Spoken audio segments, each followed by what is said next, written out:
மகிமைப்படுத்தப்படுதல். அத்தியாயம் 612. உயிர்ப்பு நாளின் காலை. 1 ஏப்ரல் 1945. ஸ்திரீகள் வாசனை களிம்புகள் தயாரிக்கும் பணியை மீண்டும் துவங்குகிறார்கள். அவை இரவின் போது வெளிமுற்றத்தின் குளிரில் கெட்டியான சாந்து போல் ஆயிருக்கின்றன. ராபோஜன அறையிலுள்ள மேஜை மீதிருக்கும் ஜாமான்களை சுத்தம் பண்ணி, அப்போதுதான் ராபோஜனம் முடிந்தது போல எல்லாவற்றையும் பழையபடி வைத்து அந்த அசன சாலையை ஒழுங்குபடுத்த வேண்டுமென்று அருளப்பரும் ராயப்பரும் நினைக்கிறார்கள். அவர் நம்மிடம் சொன்னார் என்கிறார் அருளப்பர். அவர் உறங்கிவிடாதீர்கள் என்றும் தான் நம்மிடம் சொன்னார்.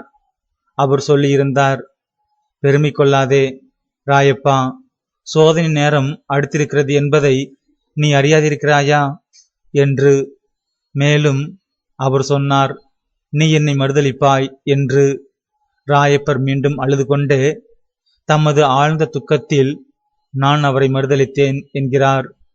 போதும் ராயப்பரே, இப்போது நீர் சுய கட்டுப்பாட்டிற்கு வந்திருக்கிறீர். இந்த வாதை போதும். இல்லை, ஒருபோதும் போதுமானதில்லை. பண்டைய கால பிதாக்களைப் போல நான் என் நிறை வயதை அடைந்தாலும், ஆதாமையும் அவருடைய முதல் பேர பிள்ளைகளையும் போல 700 ஆண்டுகள் அல்லது 900 ஆண்டுகள் வாழ்ந்தாலும் இந்த வாதை என்னிடம் ஒருபோதும் நின்று போகாது. அவருடைய இரக்கத்தில் உமக்கு நம்பிக்கை இல்லையா? ஆம், இருக்கிறது. அதில் நான் நம்பிக்கை கொள்ளாவிட்டால் இஸ்காரியத்தைப் போல நான் இருப்பேன், நம்பிக்கை இழந்து செய்வதறியாத மனிதனாக.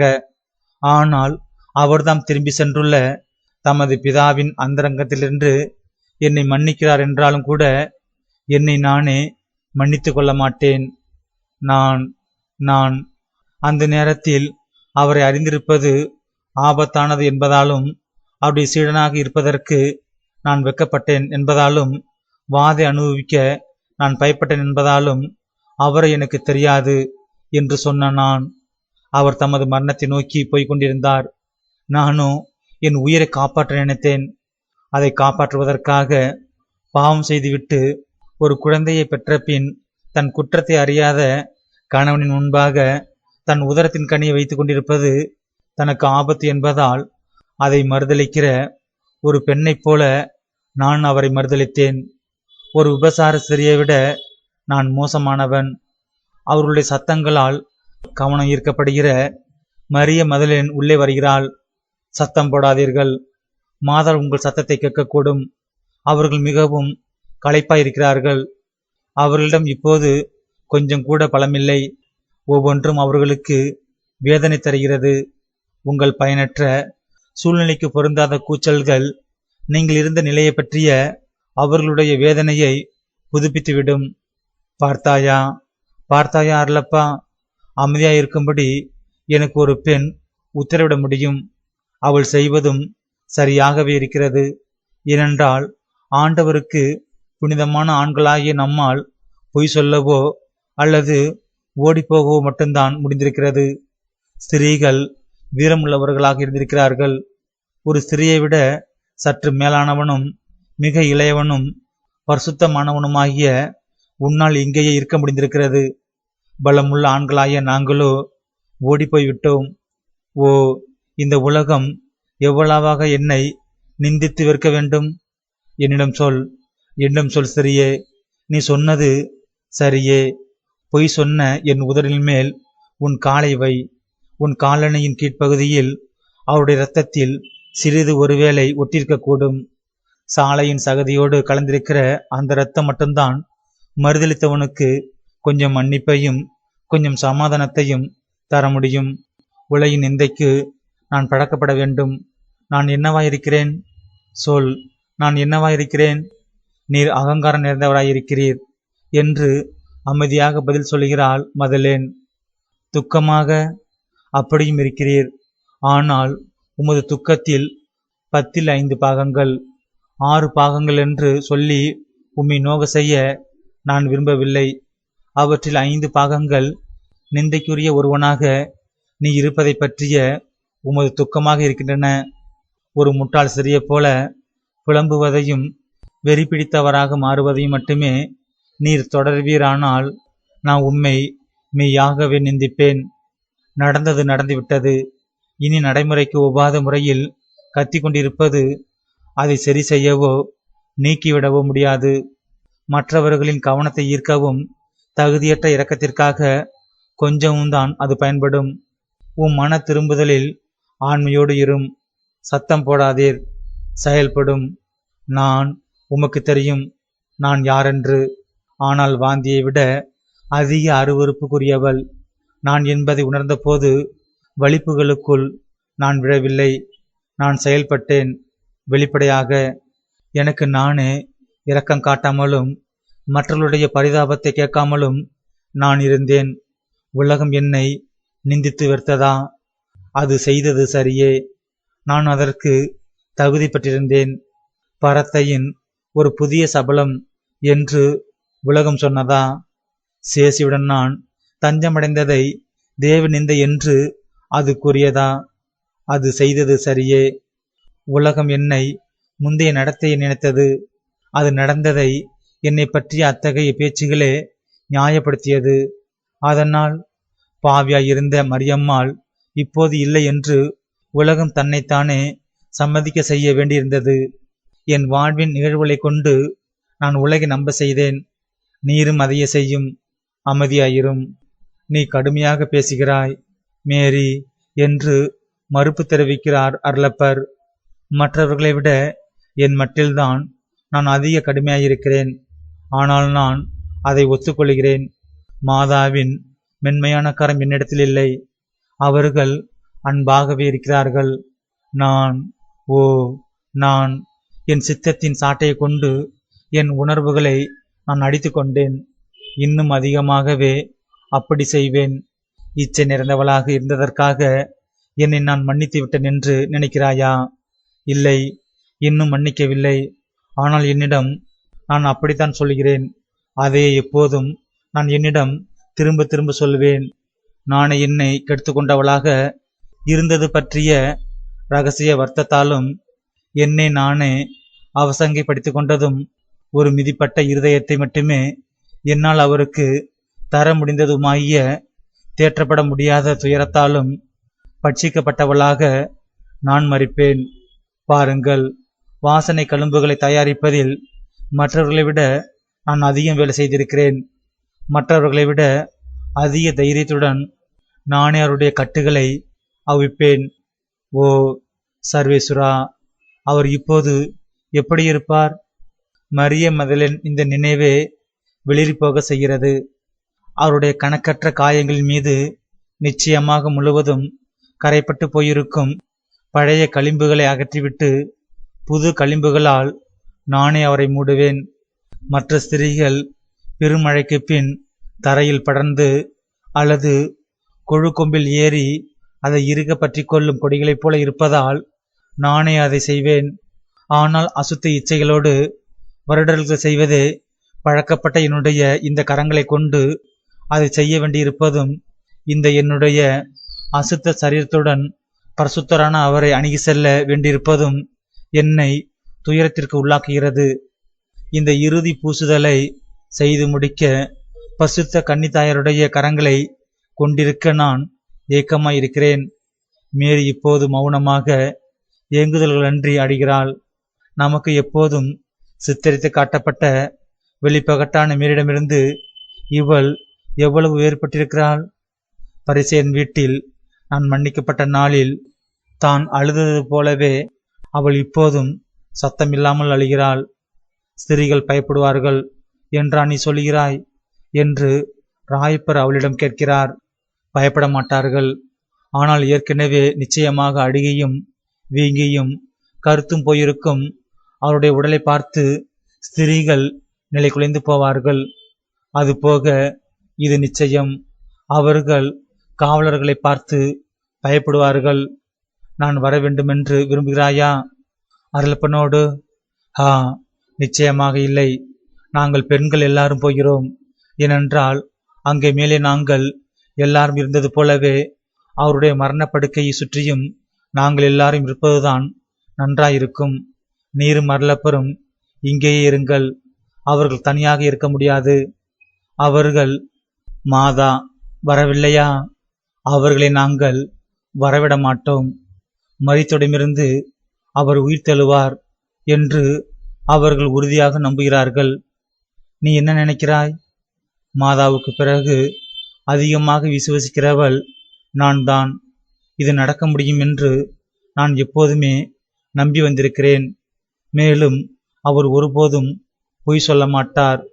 ஒருபோதும் இல்லை. ஓ, முன்பு நான் அவரை சேசு, எஜமானர், இரட்சகர், ஆண்டவர் என்றெல்லாம் அழைப்பது வழக்கம்.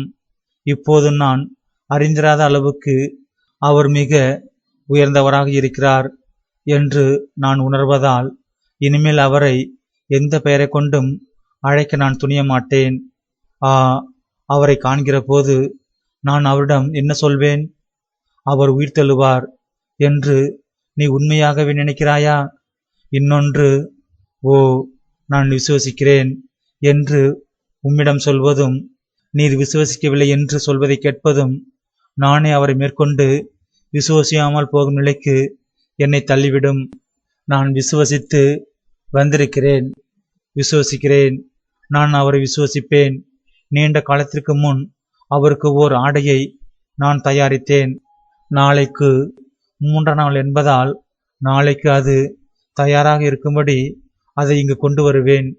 ஆனால் அவர் கருத்தும் வீங்கியும் அசுத்தமாகவும் இருப்பார் என்று நீ சொல்லுகிறாய் என்றால், அசுத்தமாகவா?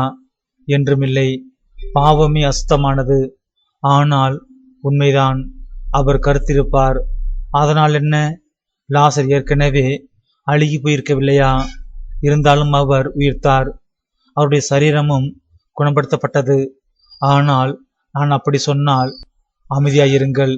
விசுவாசம் இல்லாதவர்களே, என் மனித அறிவும் கூட என்னிடம் சொல்கிறது அவர் இறந்து விட்டார், உயிர் தரமாட்டார் என்று. ஆனால் அவரிடமிருந்து ஒரு புதிய இஸ்பிரித்துவை பெற்றுக்கொண்டதால் அவருடைய இஸ்பிரித்துவாக இருக்கிற என் ஆத்துமம் வெள்ளி எக்காலங்களின் பலத்த ஒளியைப் போல சத்தமாக அவர் உயிர்ப்பார், அவர் உயிர்ப்பார், அவர் உயிர்ப்பார் என்று கூக்குரலிடுகிறது.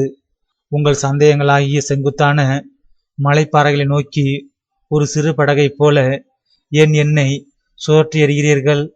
நான் விசுவசிக்கிறேன், நான் விசுவசிக்கிறேன். என் ஆண்டவரே, லாசர் துயரத்தால் கிழிக்கப்பட்டிருந்தாலும் அவர் ஆண்டவருக்கு கீழ்ப்படிந்து பெத்தானியாவிலேயே இருந்திருக்கிறார். தியோபிலிசின் லாசரை அச்சமுள்ள முயல் குட்டியாக அல்லாமல் ஒரு பலமுள்ள மனிதராக அறிந்திருக்கிற நான், அவர் தம் ஆண்டவரின் அருகில் இல்லாமல் மறைவில் தொடர்ந்து வாழ்ந்ததில் அவர் செய்த பலி தியாகத்தை பாராட்டலாம். ஆனால் அவர் கீழ்ப்படிந்தார். ஆயுதங்களை கொண்டு ஆயுத பாணிகளாகிய மனிதனிடமிருந்து அவரை அவர் காப்பாற்றியிருப்பார். என்றாலும் கூட அதைவிட இத்தகைய கீழ்ப்படிதல்தான் அவர் அதிக வீரத்துவம் உள்ளவராக இருந்திருக்கிறார். நான் விசுவசித்து வந்திருக்கிறேன், விசுவசிக்கிறேன். அதனால் இங்கே தங்கியிருக்கிறேன், அவர்களைப் போல காத்து கொண்டு. ஆனால் நான் போக வேண்டும். விடிய தொடங்குகிறது. போதுமான வெளிச்சம் வந்தவுடன் நாங்கள் கல்லறைக்கு போவோம். மதலின் வெளியே போகிறாள். அவள் முகம் அழுகையால் கழுவப்பட்டிருந்தாலும் அது எப்போதும் போல வீரத்துவம் உள்ளதாய் இருக்கிறது. அவள் மாதாவின் அறைக்குள் திரும்பவும் போகிறாள். ராயப்பனுக்கு என்ன பிரச்சனை? எளிதில் மனக்கிளர்ச்சி கொள்வதன் ஒரு வலிப்பு. ஆனால் இப்போது சரியாகிவிட்டது. அவனிடம் கடுமை காட்டாதே மேரி. அவன் துன்புறுகிறான். நானும் அப்படித்தான். ஆனால் இரக்கத்தின் சீராற்றல் ஒன்றை நான் ஒருமுறை கூட உங்களிடம் கேட்டதில்லை என்று உங்களுக்கு தெரியுமே. அவர் ஏற்கனவே உங்களால் குணப்படுத்தப்பட்டிருக்கிறார். மாறாக, அம்மா, உங்களுக்குத்தான் மருந்து தேவை என்று நான் நினைக்கிறேன். என் பரிசுத்த நேசமாதாவே, திறன் கொள்ளுங்கள். நாளைக்குத்தான் 3வது நாள். நாம் இங்கே நம்மை வைத்து மூடிக்கொள்வோம். அவருடைய அன்பர்களாகிய நாம் இருவரும். நீங்கள் பரிசுத்த நேசராகவும் நான் பரிதாபத்திற்குரிய நேசராகவும் இருக்கிறோம்.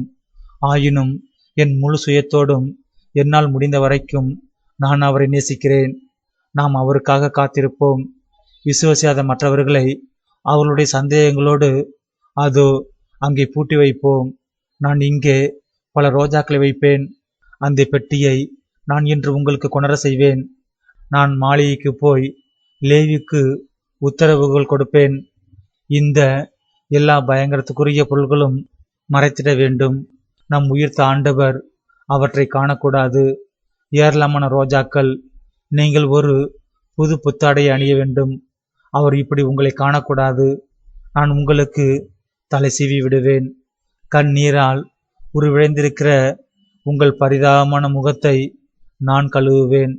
இறுதியாக புதிதாய் பிறந்த குழந்தையை விட அதிக மாசற்றதாயிருக்கிற ஒரு குழந்தையிடம் தாய்க்குரிய பரிவு காட்டு மகிழ்ச்சியை நான் பெற்றுக்கொள்வேன். என் பிரியமானவர்களே, அவள் தன் உணர்ச்சி பெருக்கில் அமர்ந்திருக்கிற மாதாவின் திரு சிரசை தன் மார்போடு அணைத்துக் கொள்கிறாள். அவர்களை முத்தமிடுகிறாள், சீராட்டுகிறாள். அவர்களது காதுகளுக்கு பின்னால் கலைந்திருக்கிற தலைமுடியில் உள்ள லேசான சிக்குகளை நீவி விடுகிறாள். திரும்ப திரும்ப எப்போதும் ஊற்றெடுத்து அவர்களின் கன்னத்தில் வழியும் புது கண்ணீர்களை தனது நிழல் துணியால் துடைக்கிறாள். ஸ்திரீகள் விளக்குகளோடும் சாடிகளோடும் வாயகன்ற கோழைகளோடும் உள்ளே வருகிறார்கள். ஆல்பியூஸ் மேரி ஒரு பாரமான உரலை சுமந்து கொண்டிருக்கிறாள். வெளியே இருக்க வாய்ப்பில்லை. ஒரு மெல்லிய காற்று வீசுகிறது, அது விளக்குகளை அணைத்து விடுகிறது என்று அவள் விளக்குகிறாள். அவர்கள் ஒரு புறமாய் போய் அமர்கிறார்கள். ஒரு நீண்ட ஒடுக்கமான மேசை மேல் தங்களுடைய எல்லா பொருட்களையும் வைக்கிறார்கள். அதன் பிறகு ஏற்கனவே உரலில் இருக்கிற பலவித நறுமண சாரங்களின் கெட்டியான சாந்து கலவையோடு ஒரு சிறு சாக்கிலிருந்து சில கையளவு ஒரு வெண்ணிற பொடி எடுத்து சேர்த்து அரைக்கிறார்கள். தங்கள் முழு ஆற்றலையும் பயன்படுத்தி அதை அரைத்து பின் ஒரு வாய் அகன்ற குவளையில் அதை நிரப்புகிறார்கள். அந்த குவளையை தரை மீது வைக்கிறார்கள். இன்னொரு குவளையிலும் அப்படியே செய்கிறார்கள். வாசனை திரவியங்களும் கண்ணீர்களும் கீழே இருக்கிற வாசனை பிசின்கள் மீது விழுகின்றன. மரிய மதலேன் சொல்லுகிறாள், உமக்காக தயாரிக்க என்னால் முடியுமென்று நான் நம்பிய தைலம் இதுவல்ல என்று. ஏனென்றால் மற்ற ஸ்திரீகளை விட அதிக திறமை உள்ளவளாக மதலேன்தான் வாசன திரவியங்களின் கலவை விகிதத்தை முடிவு செய்து மற்றவர்களை வழிநடத்தியிருக்கிறாள். அந்த வாசனை களிம்பின் சுகந்தம் மிக பலமாக இருப்பதால் அவர்கள் கதவை திறக்கவும் ஜன்னல்களை வைகரையின் முதல் வெளிச்சத்தில் புலப்படத் தொடங்குகிற தோட்டத்தை நோக்கி சற்று திறந்து வைக்கவும் முடிவு செய்கிறார்கள். அடிக்குரலில் மதலின் சொன்ன அந்த வார்த்தைகளுக்கு பிறகு அவர்கள் எல்லாரும் அதிக சத்தமாய் அடிகிறார்கள். அவர்கள் வேலையை முடித்து விட்டார்கள். குவளைகள் நிறைந்திருக்கின்றன. காலியான ஜாடிகளுடன் அவர்கள் வெளியே போகிறார்கள். இனி உரலும் பல விளக்குகளும் பயன்படாது. 2 விளக்குகள் மட்டும் அந்த சிறிய அறையில் விட்டு செல்லப்படுகின்றன. அவற்றின் சுடர்கள் நடுங்குகின்றன. தங்கள் மினுமினுக்கும் ஒளியோடு அவையும் ஏங்கி அழுவதாக தோன்றுகின்றன. ஸ்திரீகள் மீண்டும் திரும்பி வந்து ஜன்னலை அடைக்கிறார்கள். ஏனென்றால் அது அதிக குளிருடன் கூடிய விடியலாக இருக்கிறது. அவர்கள் தங்கள் மேல் வஸ்திரங்களை அணிகிறார்கள். பெரிய சாக்கு பைகளை எடுத்து அவற்றினுள் வாசனை கழும்பு நிறைந்த குவளைகளை வைக்கிறார்கள். மாதா எழுந்து நின்று தன் மேற்பொருவையை தேடுகிறார்கள். ஆனால் அவர்கள் எல்லாரும் மாதாவை சூழ்ந்து வந்து வராதிருக்கும்படி அவர்களை சம்மதிக்க வைக்க முயல்கிறார்கள். உங்களால் நிற்க முடியாது மரியா, 2 நாட்களாக நீங்கள் எதுவும் சாப்பிடவில்லை, கொஞ்சம் தண்ணீர் மட்டும்தான். ஆம் அன்னையே, நாங்கள் வேகமாகவும் நன்றாகவும் அதை செய்வோம். பிறகு சீக்கிரம் திரும்பி வந்து விடுவோம். பயப்படாதீர்கள். ஒரு அரசரைப் போல அவருக்கு நாங்கள் தைலம் இடுவோம். எவ்வளவு விலையேறப்பெற்ற வாசனை களிம்பை அவருக்காக நாங்கள் தயாரித்திருக்கிறோம் என்று பாருங்கள். அதுவும் எவ்வளவு அதிகமாக. சரீரத்தின் எந்த பகுதியையும் எந்த காயத்தையும் நாங்கள் அலட்சியம் செய்துவிட மாட்டோம். எங்கள் கரங்களால் அவரை முழுமையாய் ஒழுங்குபடுத்துவோம். நாங்கள் பலமுள்ளவர்கள். தாய்மாரும் கூட தொட்டில் குழந்தையை இடுவது போல அவரை வைப்போம். கல்லறையை மூட வேண்டியது மட்டும்தான் மற்றவர்களுடைய வேலை. ஆனால் மாதா வற்புறுத்துகிறார்கள். இது என் கடமை என்கிறார்கள். நானே அவரை பராமரித்து வந்திருக்கிறேன். இந்த கடைசி 3 வருஷங்கள்தான் அவர் உலகில் இருந்தார். அவர் என்னிடமிருந்து வெகு தூரத்தில் இருந்தபோது அவரை கவனித்துக் கொள்ளும் பொறுப்பை மற்றவர்களுக்கு நான் விட்டுக் கொடுத்தேன். இப்போது உலகம் அவரை மறுதலித்து அவரை இழந்து போய் விட்டதால் அவர் மீண்டும் என்னுடையவராக இருக்கிறார். நான் மீண்டும் அவருடைய ஊழியக்காரியாக இருக்கிறேன். ஸ்திரீகள் காணாதபடி அருளப்பரோடு வாசல் அண்டையில் வந்திருக்கிற ராயப்பர் இந்த வார்த்தைகளை கேட்டதும் வெளியே ஓடுகிறார். தம் பாவத்திற்காக புலம்பி அழும்படி தன்மையான ஒரு மூலையை தேடி ஓடுகிறார். அருளப்பர் வாசலருகிலேயே நிற்கிறார். ஆனால் அவர் எதுவும் சொல்லவில்லை. அவரும் போக விரும்புகிறார். ஆனால் வீட்டிலேயே தங்கியிருக்கும் பரித்தியாகத்தை மாதாவுடன் அவரும் செய்கிறார். மரிய மதலேன் மாதாவை அவளுடைய ஆசனத்திற்கு திரும்ப கூட்டிக் கொண்டு போகிறாள். அவர்கள் முன் முழந்தாளிட்டு அவளுடைய முழங்கால்களை கட்டிக்கொண்டு தனது துயரமுள்ள அன்பு தோய்ந்த முகத்தை அவர்களை நோக்கி உயர்த்தி அவர்களுக்கு வாக்களிக்கிறாள். தமது ஸ்பிரித்துவானவரை கொண்டு அவர் அனைத்தையும் அறிகிறார், காண்கிறார். ஆனால் என் முத்தங்களை கொண்டு உங்கள் அன்பையும் ஆசையையும் நான் அவருடைய திரு சரீரத்திற்கு சொல்வேன். அன்பு என்றால் என்னவென்று எனக்கு தெரியும். நேசிப்பது என்பது எப்படிப்பட்ட தூண்டுதல், எப்படிப்பட்ட பசி. நம் நேசமாக இருப்பவரோடு இருப்பதற்கு நாம் கொள்ளும் ஏக்கம் நிறைந்த தாகம் எத்தகையது என்று எனக்கு தெரியும். பொன்னை போல தோன்றினாலும் அசுத்தமாயிருக்கிற எத்தகைய இழிவான நேசத்திற்கும் கூட அது பொருந்துகிறது. மனிதர்கள் நேசிக்க அறியாதிருந்த உயிருள்ள இரக்கமானவரை பரிசுத்தமாய் நேசிப்பது எத்தகையதென்று பாவியான ஒரு பெண் புரிந்து கொள்ள முடியும் போது, அம்மா, அவள் உங்கள் அன்பு எத்தகையதென்று அறிந்து கொள்வாள். நேசிப்பது எப்படிப்பட்டது என எனக்கு தெரியும் என்பதை நீங்கள் அறிந்திருக்கிறீர்கள். நம் அமைதியான ஏரியின் கரையில் என் உண்மையான பிறப்பின் மாலை வேளையில் எவ்வாறு அதிகம் நேசிப்பது என்று மேரி அறிந்திருக்கிறாள் என்று அவர் சொன்னார்.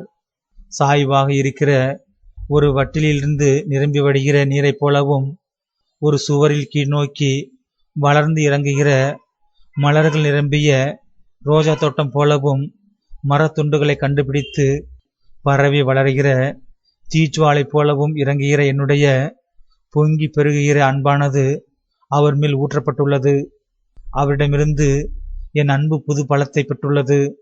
ஓ, என் நேசிக்கும் வல்லமையால் சிலுவையின் மீது அவருடைய இடத்தை எடுத்துக்கொள்ள முடியாமல் போயிற்றே. அவருக்காக என்னால் செய்ய முடியாதிருப்பவை துன்புறுவது, இரத்தம் சிந்துவது, உலகம் முழுவதினுடையவும் ஏளனங்களுக்கு மத்தியில் அவருடைய இடத்தில் மறிப்பது ஆகியவை. அவருடைய இடத்தில் துன்பப்படுவதற்கு நான் மிக மிக மகிழ்ச்சியாக இருந்தேன். என் நிர்பாக்கியமான வாழ்வின் நூலானது இழிவான தூக்குமேடை சாவை விட அதிகமாக வெற்றிகரமான அன்பாலேயே கூடுதல் எரிக்கப்பட்டிருக்கும் என்பதில் நான் நிச்சயமாயிருக்கிறேன்.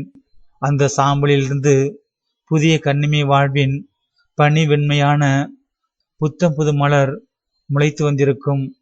அது கடவுள் இல்லாத வேறு எதையும் அறியாததா இருந்திருக்கும்.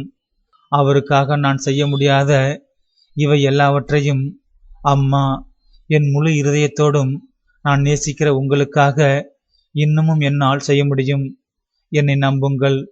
பரிசேயனான சீமோன் வீட்டில் அவருடைய பரிசுத்த பாதங்களை எவ்வாறு மென்மையாக சீராட்டுவது என்று அறிந்திருந்த நான், வரப்பிரசாதத்திற்கு அதிகம் அதிகம் திறக்கிற என் ஆத்துமத்தோடும் இன்னும் அதிகமான மென்மையோடும் அவருடைய பரிசுத்த திரு சரீரத்தை சீராட்டி அவருடைய காயங்களில் வாசனை கிளம்பி விட அதிகமாக என் அன்பை கொண்டும் அன்பாலும் துக்கத்தாலும் என் இருதயத்திலிருந்து சுரக்கிற தைலத்தை கொண்டும் தைலமிட்டு கட்டுவேன். இவ்வாறாக நேசிக்கிறதும் நேசிக்கப்படுகிறதுமாகிய அந்த திரு சரீரத்தை மரணம் அழிக்க முடியாது. அன்பு அதிக பலமுள்ளதாயிருப்பதால் சாவு ஓடிப்போகும். அன்பு வெல்லப்பட முடியாதது. நானோ, மாதாவே, உங்கள் உத்தமமான அன்பை கொண்டும் என் முழு அன்பை கொண்டும் என் அன்பின் அரசருக்கு தைலமிடுவேன். இறுதியாக உணர்ச்சி கொந்தளிப்பில் இருக்கிறவளும் இவ்வளவு அதிகமான நேசப்பற்றுதலை கண்டடைந்துள்ளவளுமாகிய இந்த பெண்ணை மாதா முத்தமிடுகிறார்கள். அவளுடைய வேண்டுதல்களை ஏற்றுக்கொள்கிறார்கள். ஸ்திரீகள் ஒரு விளக்கை எடுத்துக்கொண்டு வெளியே போகிறார்கள். அறையில் ஒரே ஒரு விளக்கு மட்டுமே இருக்கிறது. மதுரையில்தான் வீட்டிலே இருக்கிற மாதாவுக்கு ஒரு முத்தம் தந்துவிட்டு அதன் பின் கடைசியாக வெளியே போகிறாள். வீடு இப்போது முழுவதும் இருட்டாகவும் அமைதியாகவும் இருக்கிறது. சாலையும் இன்னும் இருட்டாகவும் நடமாட்டமின்றியும் இருக்கிறது. அருளப்பர் கேட்கிறார், உண்மையாகவே உங்களுக்கு நான் தேவையில்லையா? இல்லை, நீர் இங்கு அதிகம் தேவைப்படுவீர். போய் வருகிறோம். அருளப்பர் மாதாவிடம் திரும்பி போகிறார். நான் உடன் வருவதை அவர்கள் விரும்பவில்லை என்று தனித்த குரலில் சொல்கிறார். நோகடிக்கப்படுவதாக எண்ணாதே. அவர்கள் சேசுவோடு இருக்கிறார்கள். நீ என்னோடு இருக்கிறாய். அருளப்பா, நாம் சற்று நேரம் சேர்ந்து ஜெபிப்போம். ராயப்பனை எங்கே? எனக்கு தெரியாது. அவர் வீட்டில் எங்காவது இருப்பார். நான் அவரை பார்க்கவில்லை.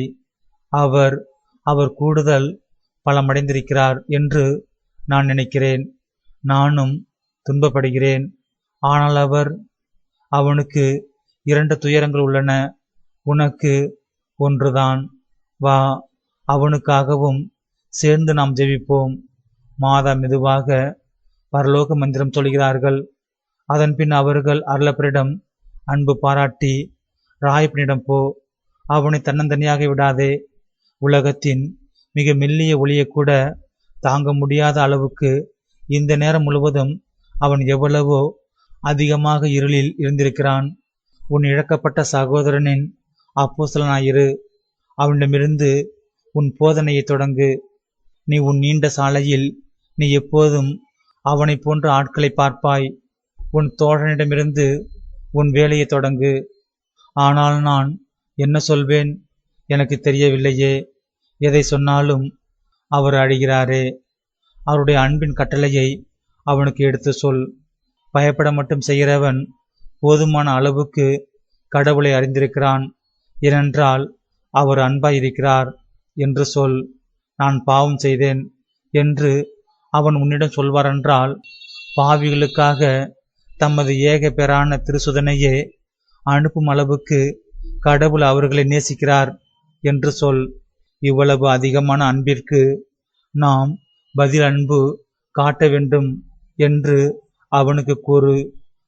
அன்பானது மிக நல்ல ஆண்டவர் மீது ஒருவன் தன் நம்பிக்கையை வைக்க செய்கிறது. அந்த நம்பிக்கை அவருடைய தீர்ப்பை பற்றி நாம் அச்சம் கொள்ள செய்வதில்லை. ஏனென்றால் அதன் வழியாக நாம் தெய்வீக ஞானத்தையும் நன்மைத்தனத்தையும் அடையாளங்களை கண்டுகொண்டு இப்படி சொல்கிறோம், நான் ஒரு எளிய சிருஷ்டி. ஆனால் அவருக்கு தெரியும், மன்னிப்பின் ஓர் உத்தரவாதமாகவும் தாங்கு தூணாகவும் அவர் எனக்கு கிறிஸ்துவை தருகிறார். கிறிஸ்துவோடு நான் கொள்ளும் ஐக்கியத்தில் என் துன்பம் மேற்கொள்ளப்படுகிறது. சேசுவின் நாமத்தில்தான் சகலமும் மன்னிக்கப்படுகிறது. போ அருள், இதை அவனிடம் சொல். என் சேசுவோடு நான் இங்கே இருக்கிறேன் என்கிறார்கள் மாதா. அத்துடன் வெரோனிகா துயிலுள்ள தன் மகனின் உருவத்தை அன்போடு வருடி கொடுக்கிறார்கள். அருளப்பர் கதவை சாத்திவிட்டு வெளியே போகிறார். முந்தின மாலையில் தான் செய்தது போலவே வெரோனிகா துகிலோடு முகமுகமாக மாதா முழந்தாளிடுகிறார்கள். தன் மகனிடம் ஜெபிக்கிறார்கள், பேசுகிறார்கள். மற்றவர்களுக்கு பலமளிக்கும் அளவுக்கு தான் பலம் உள்ளவர்களாயிருக்கும் அதே வேளையில் தான் தனிமையாயிருக்கும் போது தன் சிலுவையின் அதிக பாரத்தின் கீழ் அவர்கள் மடங்குகிறார்கள். இன்னமும் கூட அவ்வப்போது அடிக்கடி மரக்காலின் கீழ் மேற்கொண்டு அழுத்தப்படாத ஒரு தீச்சுவாலை போல அவர்களது ஆத்துமம் அவர்களுக்குள் மறிக்க முடியாத ஒரு நம்பிக்கையை நோக்கி எழுகிறது. அணிந்து போவதற்கு பதிலாக நேரம் செல்ல செல்ல அது வளர்கிறது. பிதாவிடமும் அவர்கள் தன் நம்பிக்கையை வெளியிடுகிறார்கள். தன் நம்பிக்கையையும் தன் வேண்டுதல்களையும். இந்த இடத்தில் சென்றவரிடத்தின் 21 பிப்ரவரி 1944 தேதிக்குரிய இந்த பாஸ்கா அதிகாலையில் என் மாதாவின் வேதனை புலம்பலை நீ எழுதலாம். அது உள்ளபடி அப்படியே எழுது. ஏனென்றால் அதில் எந்த மாற்றமும் செய்யப்படலாகாது. 21 பிப்ரவரி 1944. சேசு சேசு, நீர் இன்னுமா திரும்பி வரவில்லை? நீர் அங்கே இறந்து கிடக்கிறீர் என்ற எண்ணத்தை எளிய தாயால் இனிமேலும் பொறுத்து கொள்ள முடியவில்லை. நீர் அதை சொன்னீர், இந்த தேவாலயத்தை இடித்து விடுங்கள், 3 நாளில் அதை மீண்டும் கட்டி எழுப்புவேன் என்று. ஆனாலும் யாரும் உம்மை புரிந்து கொள்ளவில்லை. ஆனால் நான் உம்மை புரிந்து கொண்டேன். இது 3ஆம் நாளின் தொடக்கமாக இருக்கிறது. ஓ என் சேசுவே, இந்த நாள் முடியும் வரையிலும் ஜீவியத்திற்கு திரும்பி வர, உம்முடைய தாயிடம் திரும்பி வர நீர் காத்திராதையும். நீர் இறந்து விட்டீர் என்ற நினைவினால் மறிக்காதிருக்க உம்மை காண வேண்டிய தேவை தாய்க்கு இருக்கிறது.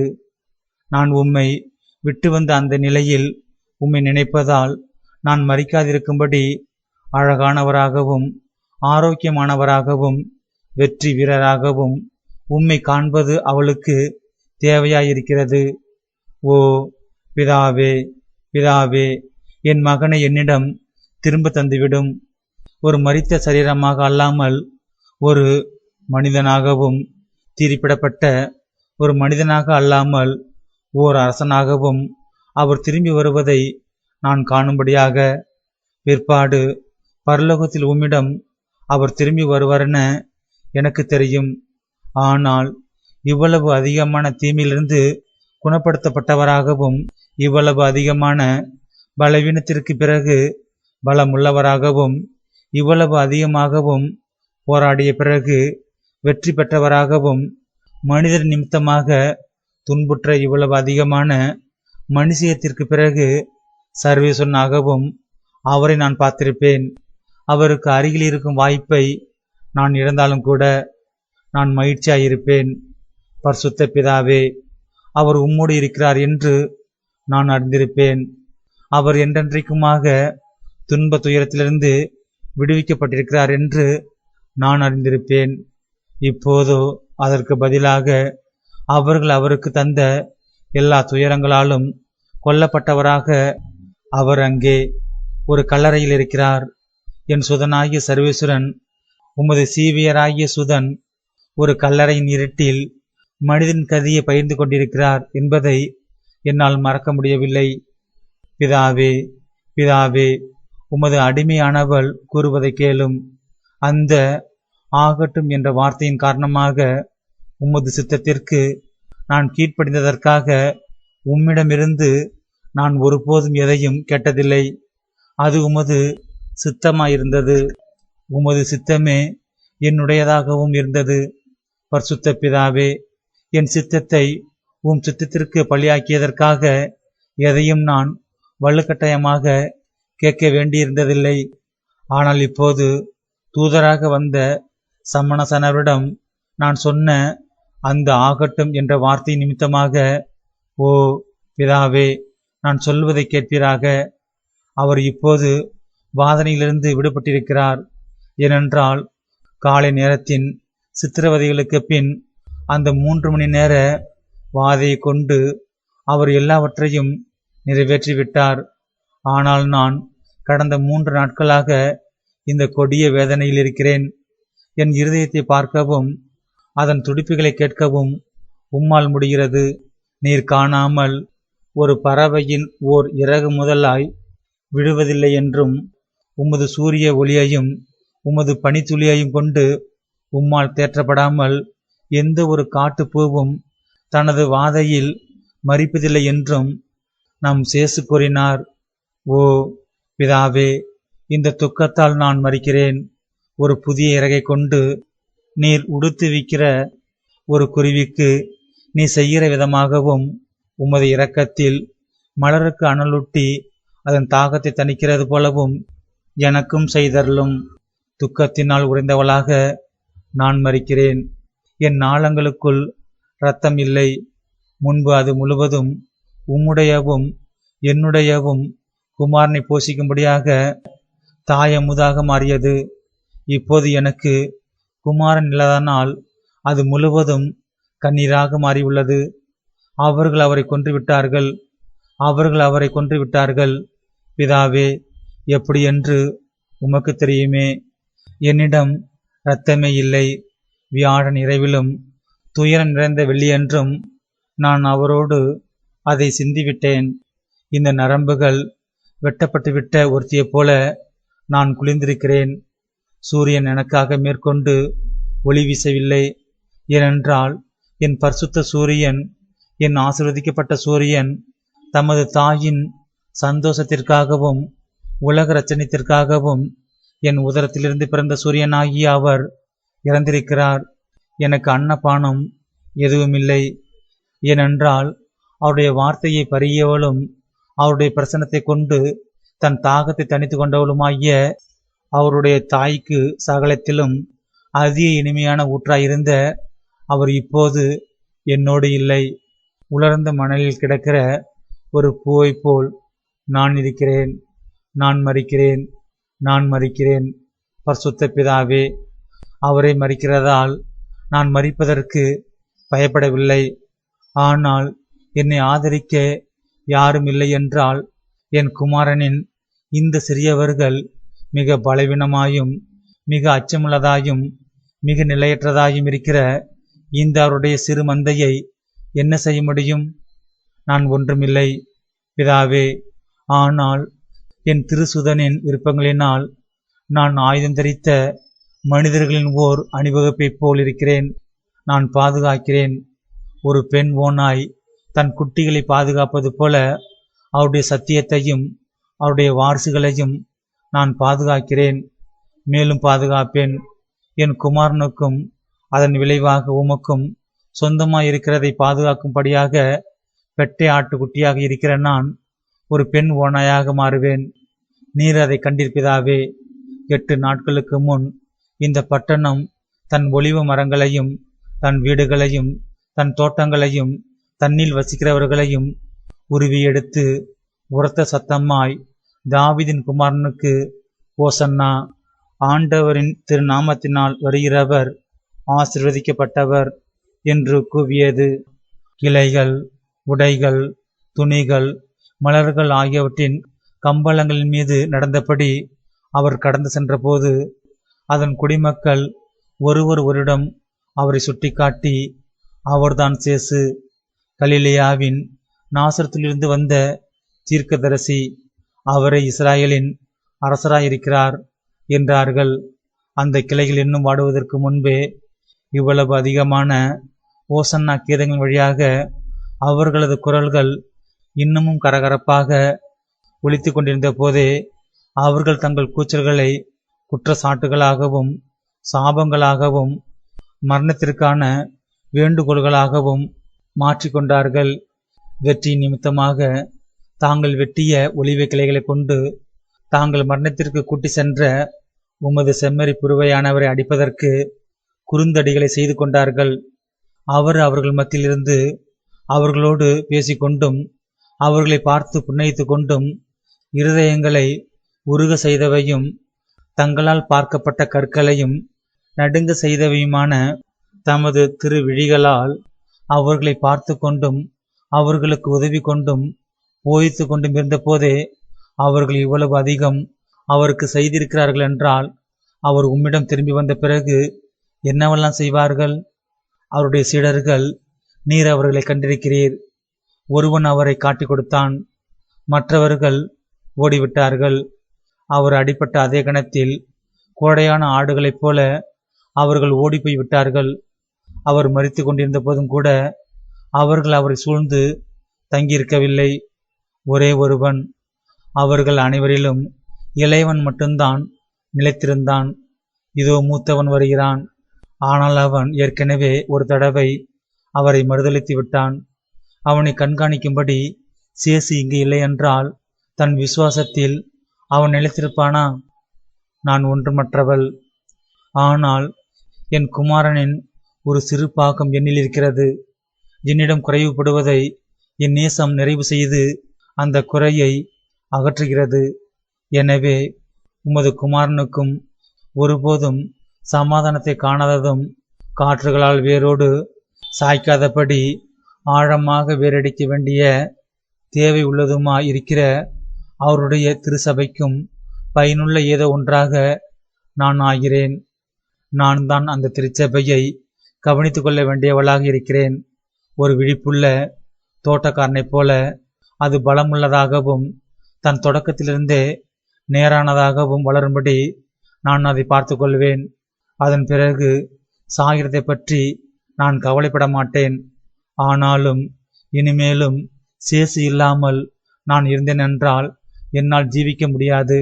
ஓ மனிதருடைய நன்மைக்காக உமது திவ்ய சுதனை கையில் நெகிழ்ந்தவரும் அவருடைய மரணத்திற்கு பிறகு நிச்சயமாக அவரை மடி மீது ஏற்றுக்கொண்டதன் மூலம் அவருக்கு ஆறுதல் தந்தவருமாகிய பிதாவே, இந்த கைவிடுதலில் இனிமேலும் என்னை விட்டு செல்லாதையும். நான் அதை அனுபவிக்கிறேன்.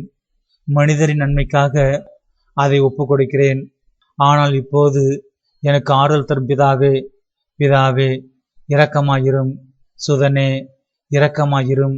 தேவி ஸ்பீத்துவே இரக்கமாயிரும். உமது கன்னிகையை நினைவு கூர்ந்தருளும்.